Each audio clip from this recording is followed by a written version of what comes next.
Thank you for tuning in to Radicards podcast on radicards.com. I'm your host, Patrick Reno, and today Ryan's joining us, and we're going to be talking about stuff in sports and stuff in the hobby. So let's jump right into it. Ryan, thanks for joining me. Thanks for having me. Yeah, of course, of course. First thing on the menu here, Pizza Hut in Atlanta temporarily adds an additional hut to its branding in honor of its first year with NFL Super Bowl partnership. So it says Pizza Hut Hut. It's like, which I thought was pretty clever. I think it's kind of fun to think about that. I'm always intrigued by fast food marketing, especially when it comes to like brands I've always grown up loving, like Taco Bell. I've always been intrigued by their marketing. I remember when the Doritos Locos Tacos was released, I was floored by the innovation of that, and I was like, of course, like why not? And so when I saw this, I was like, man, what a great partnership, like marketing, angle to take for Pizza Hut. I thought that was so cool. We live in a great country. These sort of things happen. Truly. I always wish I could be a fly on the wall at NFL corporate headquarters around Super Bowl season when they're fielding all these different marketing ideas and corporate sponsorships, partnerships, because I'm sure they get thousands of offers and ideas. But Super Bowl time just drums up all these crazy ideas. And obviously it all sort of comes to a climax during the wacky commercials and halftime show. And I mean, it's just a complete bonanza. Total bonanza. I think it's really cool. And I mean, these are like world-class brands, and so it carries a lot of weight. You get a lot of market proliferation. There's a lot of Pizza Huts around the country, so it's easy to get eyes on the brand. And once you get that, then if you divvy out specific requirements to market, say, the Super Bowl through all the different franchises, then it's like instant marketing for this partnership. So it's pretty Absolutely. I thought How about this? If the Rams win the Super Bowl, I'll send a Pizza Hut pizza to your house, and I'll get one for me too. Expect 6 to 8 weeks for delivery, right? Yeah. Not in a timely manner, but it'll get there at some point. Today, tomorrow, this year, next year, who knows? That's pretty fun. Speaking of brands, Miller Park is slated to be renamed in 2020, and American Family Insurance is going to get the naming rights. Just think about that. American Family Insurance Park. So unattractive sounding to me. Like, so one guy online was saying, what are they going to call it? Like AmFam? And even that, to me, although catchier, still doesn't really have the same flow. When I think of like Milwaukee and Miller, it works really well because Milwaukee, Miller. They're the Brewers. I mean, it just works really well. It's one of the rare corporate sponsored names that actually makes sense, and I don't think most people really think twice about it just because they're the Brewers. It's a beer company. That's it. Right. So it's too bad.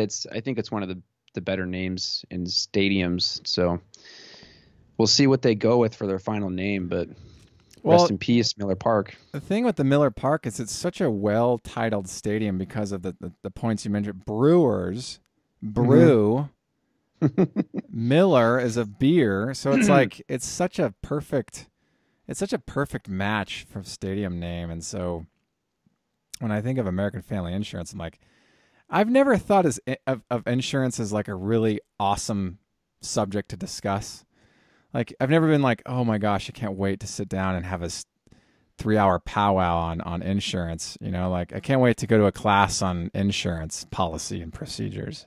Like, I've never thought that. I've never had like a desire. I've never had like the desire to like go and embrace the concept and the topic of insurance. To me, it's just one of those like requirements that we all have to just deal with, and we pay for it, and it's just part of the our world individually because we all need it in some capacity. But I guess in this capacity, I think like, well, it's got to come down to the dollar sign, because they're going to approach you for, say, like some dollar figure that's maybe much more than Miller is going to be paying you. Then of course it's going to bring attention. But I just think of the branding piece of it, it's just going to be yucky. So Yeah, I think there are other insurance companies that have corporate sponsors with other stadiums around professional sports, and they're always kind of awkward and clunky to say. But I think in this case, people are going to be calling Miller Park for the next 5 or 6 years, just because it's been so ingrained and it makes so much sense. Mm-hmm. It's going to take some training to kind of work out that of our vernacular, but oh well. Well, it's like that the first day of January, you're always like dating stuff with the previous year, Yeah. like all for like a week or whatever. That happens to Yeah. me Oops. all the time. Yeah. Back in the days when I would get like in-class assignments and have to name and date, I'd always struggle with scribbling out the previous or erasing it and rewriting it. When I was in grade school, I remember that. It's very specifically, I think probably leading into high school even. I mean, it was just something I dealt with. Even like recently, Yeah. I signed a check. Remember those? I signed a check earlier this month, January, and I had to scribble out the 18 and then put 19 on the check in ink. I didn't want to trash the check and start over. That's a waste. But anyway, moving on. We recently had the 2019 Baseball Hall of Fame induction ceremony. Well, we had the selections anyway, not the ceremony. The ceremony happens in the summertime. But we had the selection, and Mariano Rivera gets the first ever unanimous vote to the Hall of Fame, a 100%. Really amazing stuff, man. I mean, I always thought it was possible. I was just waiting, like it was a matter of time. I thought Griffey was going to get it. Mm-hmm. So I was surprised that he didn't get it. Now I have a suspicion as to why, but that's another conversation. But Mariano Rivera got it, and I'm proud of him. I think he's one of the greatest closers, if not the greatest closer of all time. Yeah, and I think what's going to happen is as we see more and more unanimous Hall of Famers, it's just going to create this elite extra category within the Hall of Fame, which is already an elite group. Between the non-unanimous people that got in and the unanimous people. And so far, the only guy is Rivera, but I'm sure in the next 5 or 10 years, we'll get a couple more. Jeter comes to mind. But maybe they should build like a separate room for these guys or something, because it's such a crazy accomplishment to get all those sports writers to agree on something, Right. Yeah, they could put like, I don't know if the Cooperstown has like a penthouse like enshrinement, like that has like great views or whatever, and that's where they put guys like this in there, like the elite CEO type status rooms for enshrinement of guys who got perfect, unanimous voting. I think it's just so cool that he got that. I mean, he certainly deserves it. He had a fantastic career. I hope during the induction ceremony, I hope he wears the same outfit he has on that, was it 92 Bowman, his rookie card? Right. Was this like going to church? The classic, yeah. I want to say they were like pleated khaki type pants with like a teal polo shirt or something. I think he ought to go in looking like the Chipper Jones card in that set. Well, that whole set's full of amazing outfits, but Mariano in particular and Chipper, they just look so incredible. So oh yeah, Chipper's got the belt where he's got the overswoop and pull down, like that old classic leather where you don't. Such a great card, man. 92 Bowman Chipper Jones is. I probably have a link below. You can actually go just click through if you wanted to see that card. Anyway, I thought that was cool. I've always, I didn't really pick up on Rivera's popularity until like, I'd say the early 2000s. So, I mean, I took a hiatus between like 98 and 03, so I missed, a chunk of his career. But prior to my leave, he wasn't popular. He wasn't like a thing. He had an all-star, appearance or whatever, but I didn't pick up on him until later, and then I was like, really? Why is he so important? And then I learned as the years passed that he was just an incredible closer, and he was unstoppable, really. Yeah, basically unstoppable throughout his entire career. I believe he closed out all of the World Series that those dynastic Yankees teams were in the late 90s, and then on into, I want to say 2009 when they won again. So he was always in the spotlight closing out those big games, and He's got the saves record, which I that's going to be a real untouchable record for a long time. Um, so because Trevor Hoffman was, I think, is number 2 behind him, and he's in the Hall of Fame as well. So Right. those guys are long since retired and in the Hall of Fame, and their 2 records are going to sit there for a long time, up in the 600s for saves, which is insane. Yeah, huge. Mariano's a 652. Mm-hmm. You know, and they're gonna put his plaque probably right next to Harold Baines's. Yeah. They deserve the same real estate. Yeah, totally, right next to each other. It'll be a really good. I'm so proud of Mariano Rivera. It's just such a cool. I mean, I just kind of waited for this. And I remember looking back and be like, why isn't he in the Hall of Fame yet? What the heck? But I guess it was just like he hadn't been eligible yet, like over the past 5 years. So like, you know, back in 14 or 13 or 14, right in there, I was like, shouldn't he be in the Hall of Fame? But you know, he retired in 13, and so it's he had to. I had to remind myself. Oh, it's a 5-year block before he's eligible. Yeah, that's how long he played. You start to think to yourself, how is this guy not in the Hall yet? And you're like, oh, he just retired, or he's still playing.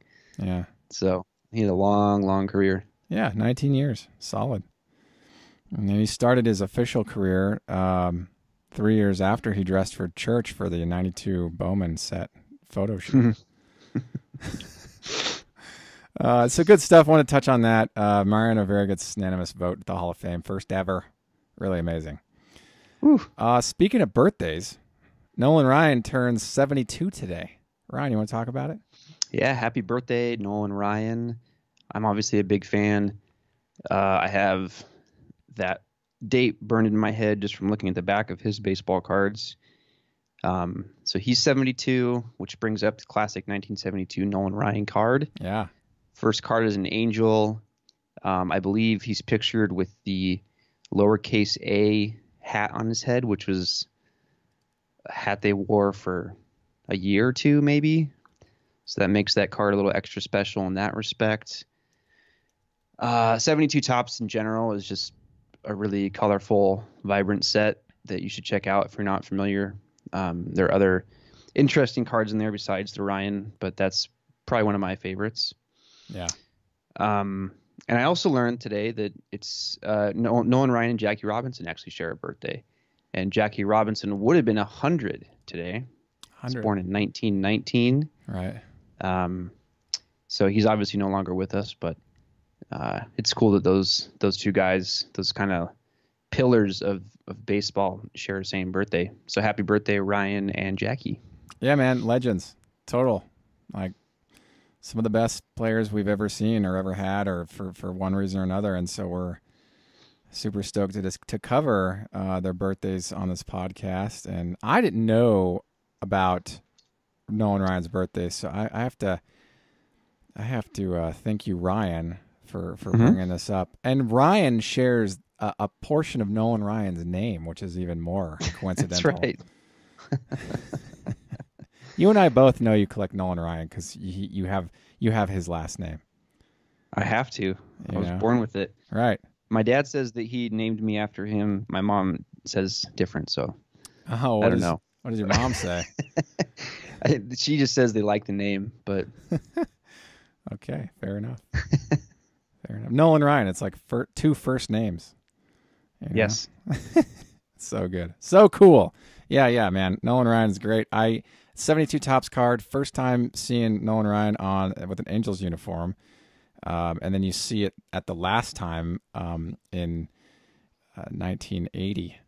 Mm-hmm. And then he moves into the Astros. It's interesting to think about Nolan Ryan's career. He played in 4 different decades, 60s, 70s, 80s, 90s. Griffey as well. Granted, he's at the very he's teetering on the fence on the first and last decade, 89 through 2010. But it's cool to think about the guys who played in 4 separate decades.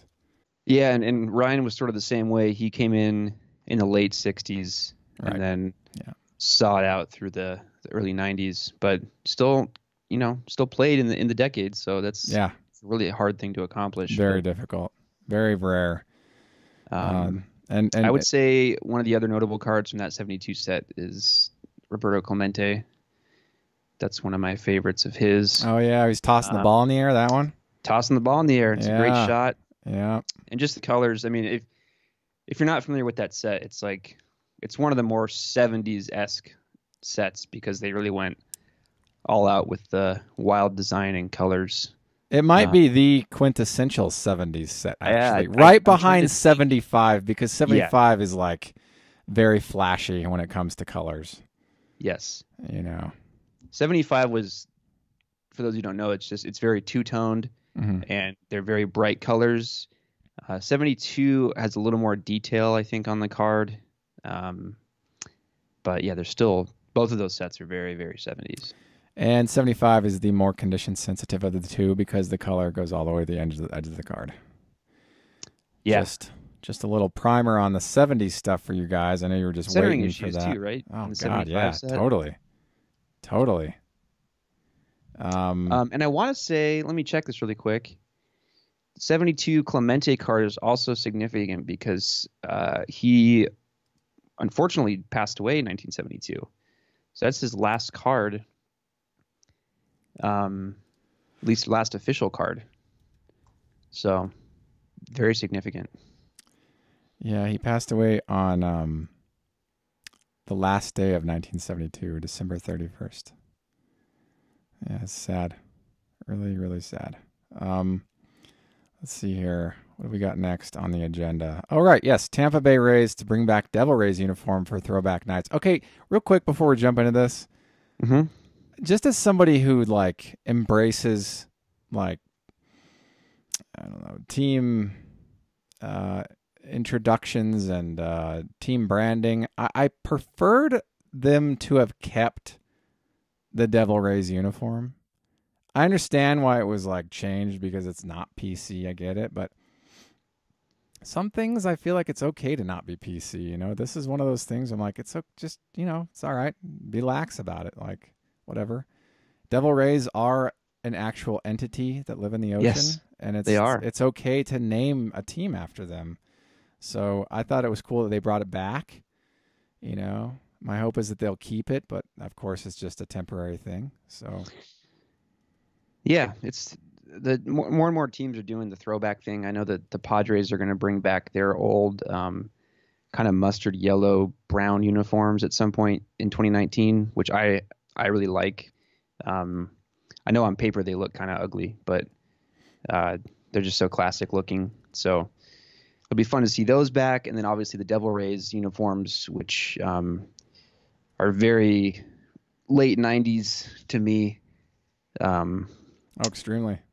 I remember hoarding all of my Josh Hamilton rookie cards back in 1999. Right. He's got the Devil Rays uniform on. I love seeing Wade Boggs in the Devil Rays uniform. Yeah. A lot of great players on those teams that sported the Devil Rays uniform. So it'd be cool to see those back. I might have to buy like a Devil Rays shirt or something because I think it's one of my favorite team uniforms of all time. I like that they have the little Devil Ray underneath the Devil Rays text. Yeah, it's super cool. I think that's cool, and they don't use that anymore on the new the blue and yellow one you like. That's not there. They don't embrace the actual the entity anymore. Doing a quick research on Google, looks like there is a Rays uniform where they have still the Devil Ray underneath. It's nice to embrace that like extra little addition to the logo. It's cool. So there you have it. Moving on into sports cards, let's discuss something for a minute now. So for many years, the companies have been chopping up vintage game used relics like Babe Ruth bats and Lou Gehrig jerseys and Ty Cobb jerseys and Honus Wagner bats and things, and then embedding them into cards. Do you think that at some point, I mean, guaranteed at some point, if we keep doing this, we're going to run out of those things because there's not limitless supply of Babe Ruth bats. I've always had a problem with seeing chunks of historical relics put in cards. I don't particularly appreciate it because those things that they're cutting up, I feel like, should be kept for as long as possible. Now I get that there are like random bats that they've been given for a photo shoot, and then they take those bats and chop them up. Fine, but I feel like game used bats should be coveted and not taken to the knife for the sake of making dollars on your product. I just feel like there are certain things should be kept intact, and bats and jerseys from some of the baseball's greats should be kept fully intact over the lifespan if possible, always, and just maybe stored in Cooperstown just so that all generations can enjoy them and not just the current group of collectors. What do you think, Ryan? Yeah, I think we're on the same page. They also do these cut autos where they'll take like a check or just a piece of paper that was signed by someone famous. I think that's a little sketchy as well. I mean, just from a historical perspective, why not just preserve the document? So I remember in the late 90s, I want to say Upper Deck had promotions where they were giving away like a Jackie Robinson jersey in its entirety, just the jersey. And you'd get a little card, like a promotional card in a pack, and you would write in to Upper Deck and sort of be entered into like a raffle of sorts. And you could win the actual jersey. I'm cool with that as long as they're keeping the actual piece of memorabilia intact. If they want to give it away to a collector, that's fine. But chopping it up and putting these little pieces into cards it's going to get pretty dicey soon because, like you said, there's just not that much stuff out there. Well, I mean, I don't know how much there is. There's probably a lot more than we think, but I know for a fact there's not an unlimited supply. That's a given, right? And so, how much of this stuff do we want to keep chopping up to the point where we don't have anything left, and then we're like kind of regret that we don't have anything left? At some point down the line of 50 years, are we going to have anything left to put in cards? I don't know. Like we might. I don't know how much of this stuff we have left because there's already tons of it in cards already over the last 20 years, because the game use thing became a thing in 97, but I think that it took some years before we saw chunks of relics from historical figures in cards. Like SP Legendary Cuts was like a thing, 10 years later. So whatever the case, I just feel like the act of preservation is quite a bit more desirable to me, significant historically, than having a card with like a bat knob of Honus Wagner's game used bat in it. I just appreciate knowing that the bat still is intact and I don't have the card. I just appreciate knowing that than over the possession of having a piece of it in my collection. Mm-hmm. So, yeah, that's my dilemma that I struggle with when I see high-end pieces, booklets and things with chunks of bats and jerseys and cuts and whatever. I just yeah, these days I see a lot of this kind of stuff in the unlicensed products, like the high-end unlicensed products. Right. I think they're just trying to find a way to market themselves, which I totally understand. So maybe if the Topps license ever gets kind of spread around a little bit, this might stop happening, but that's doubtful.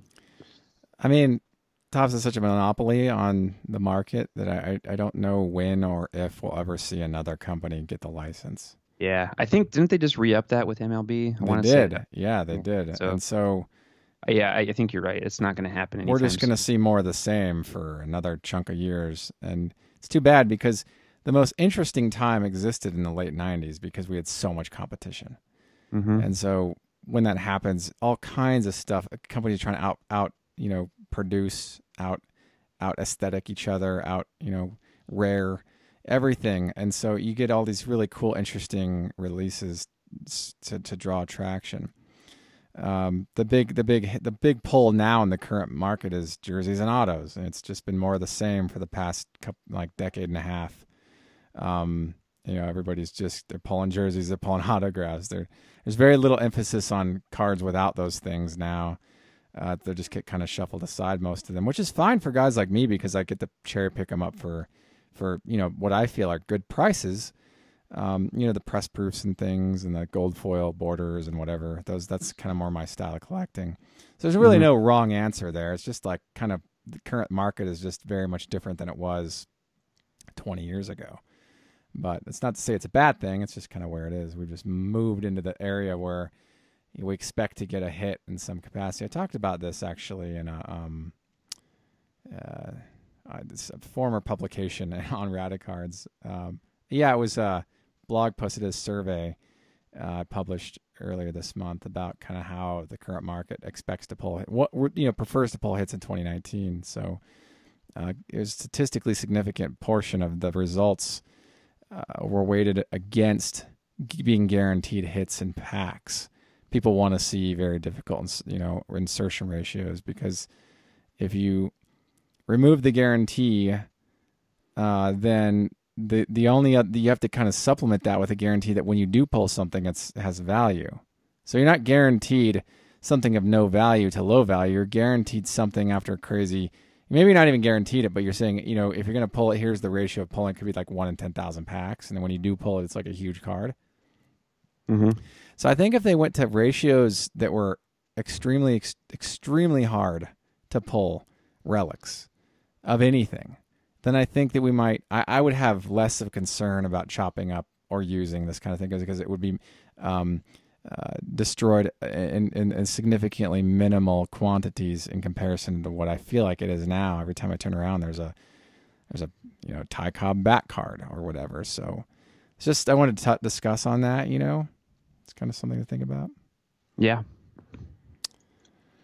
Ryan, you wanna share your thoughts on this last point here?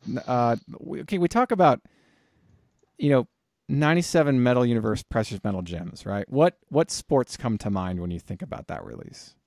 Basketball and football, right? Those are the big ones. Absolutely. Michael Jordan specifically. Yeah, like big, huge cards. Like you've got the Emeralds and the Reds, and the Reds being to 90. Of course, they're serial numbered to 100, and the Emeralds serial numbered to 100, but this is the first 10. And so it's just 10 print run for the Emeralds. They're amazing cards. But they didn't do them for baseball. And one part of me is glad because it's less stuff for me to chase in the Thomas market. And the other part of me is kind of wish they did, because it would be something else to chase in the Thomas market. And I think they would have been massively popular in baseball, just like they are in basketball and football. Not quite as expensive as basketball, obviously. But I think still rivaling the football market, if not stronger than football.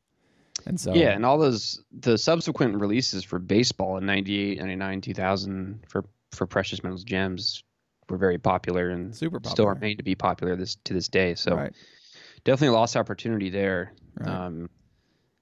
I would have liked to see some 97 baseball product. But yeah, the Jordans and the Kobe's of that year are just insanely sought after. Any like superstar really from football and basketball. If you can get a card from that set, hang on to it, because of any player, literally. And interesting fact, back in 2011, I was tracking some of the PMGs for basketball. This was probably summertime 2011, and there was a Kobe that was listed, the Emerald. Okay, 97 Metal Universe PMG Emerald Kobe.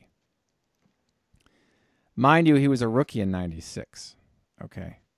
And so it's kind of significant. The serial number on that was 8 of 100. Oof. And his jersey number was what back then? It was 8. And I remember watching this thing and being floored by the outcome. It was $38,000 selling price. Raw. $38,000. Huge. And I actually recently met the owner of this card, not in person but online, and he's a really well-off businessman. But I thought it was really cool, the commitment involved in collecting some of this really high-end stuff, specifically in the basketball market. So I just want to touch on this because it's kind of like a lost opportunity in baseball. Mm-hmm. You have all these great releases, and then you have something that's only released in basketball and football, and then you're like, what do we get in baseball? Where's mine? So it's one of those like gosh, how cool would it have been to get like an emerald and a red Thomas in my collection? You know, one of those like mythic unicorns that you never see. So just wanted to touch on that. It's kind of cool. Ryan, thoughts, comments, concerns? No, I totally agree. I would have loved to pick up some baseball from that product. I think I don't know if I'll ever be able to afford one of those monster cards from the from basketball or football, those releases. But Yeah. I've seen those auctions that you talk about, and I see some of those cards at shows sometimes, and enormous asking prices. I can't imagine what if there was a Griffey or a Thomas, a Jeter. I mean, just to name a few. Yeah, I mean, Ripken would probably do pretty well in there too. But I know Griffey and Jeter would be owning the market on these if they existed, of course. Mm-hmm. I just it would be so cool. I know that Panini released a collegiate level because of lack of license, commemorative, almost like reversion, like a retro version of this set back in I think it was 2012 or 13. Yeah, that sounds about right. Yeah, and they had you could get like Jordan, and instead of using red or green, they use like blue and purple and some other colors, and I thought that was really cool. And those cards, while not as valuable as their original counterpart, they still bring in some cash. They still do pretty well. Yeah, they sort of harken back to that old design, and I think you're right, like 2012, 2013, and Jordan's pictured in his UNC uniform. Yep. And it's cool. Super cool. Really cool. So anyway, I it's just one of those things in the hobby where like, gosh, we could have gotten it that year, but we didn't. You know, I remember learning about the 24 karat gold 1999 Fleer Brilliance, that really cool parallel set that you and I love. Yes. In football, they launched that same design in 98. And then baseball got it in 99. And I think that basketball had it in 98 as well. Really interesting. I only learned about this like within the last 6 years, I'd say, that football's 24Ks was in 98, not 99.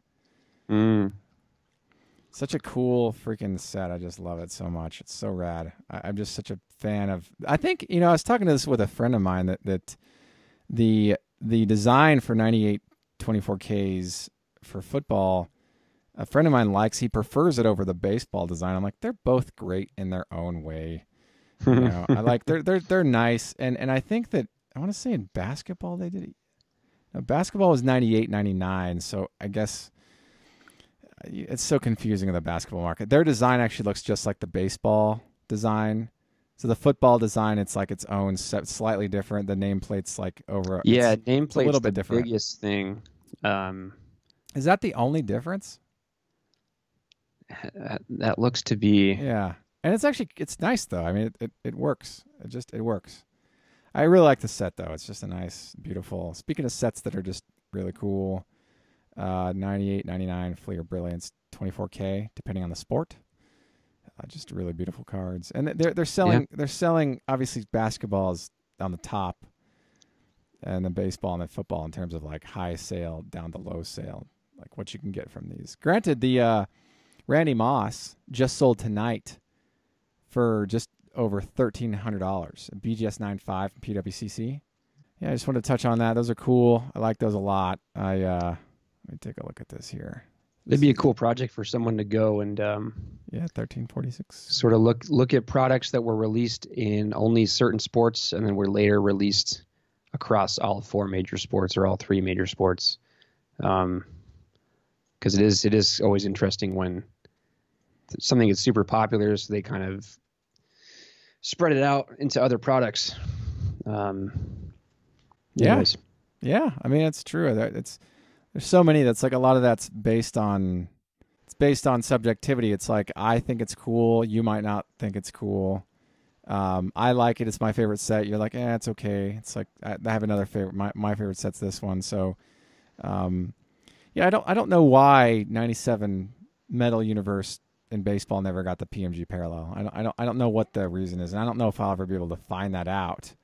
It's so far removed in date now. It's 22 years ago. So, kind of interesting to kind of rewind back to what my life was like in 97. I was playing a lot of PlayStation. I was playing Crash Bandicoot and Twisted Metal on the PlayStation original console because I got it for Christmas that year and I was so stoked. It's such a cool system. Anyway, I'm digressing. That covers this podcast. Ron, you have any final thoughts? I'm itching for some baseball. It's getting close to spring training. Yeah. It's still cold, especially if you live in the polar vortex part of the country. If you do, please stay safe, stay inside. That seems so awful. But I'm just hunkering down, waiting for baseball to start. And once season starts, I'm sure we'll have a lot more to talk about. Yeah. Hopefully somebody will buy Bryce Harper. If that ever happens. It might not. He might be going, maybe more getting a job at the barista during the next year because he can't find a team to buy him up. He could start his own team with. He and Manny Machado. Is it Machado or Machado? Machado. He and Manny Machado could start a lawn care business together. You know, mowing and trimming and edging and weed whacking and things. I mean, because no team for some reason can't close a deal on these guys, and they're super talented. I personally am biased toward Bryce Harper, but everybody has their own kind of thing. They're both valuable and productive, and I'm confident at some point we're going to see some news where some team is going to buy one of them, and then another team's going to buy another one. They're going to be on a team in the spring, so at least that would be my. I feel partially confident in assuming that that's what's going to happen, what's to expect. So I try not to read into the bajillion tweets that go out about, rumors because it's just never ending. But there is some talk that he might be with San Diego or St. Louis. Like, people just don't know what's going to happen anymore. Philadelphia, like, people don't know what's happening with Bryce Harper yet. It's just very in the air still. Yep, you'll drive yourself crazy following all those rumors. But yeah.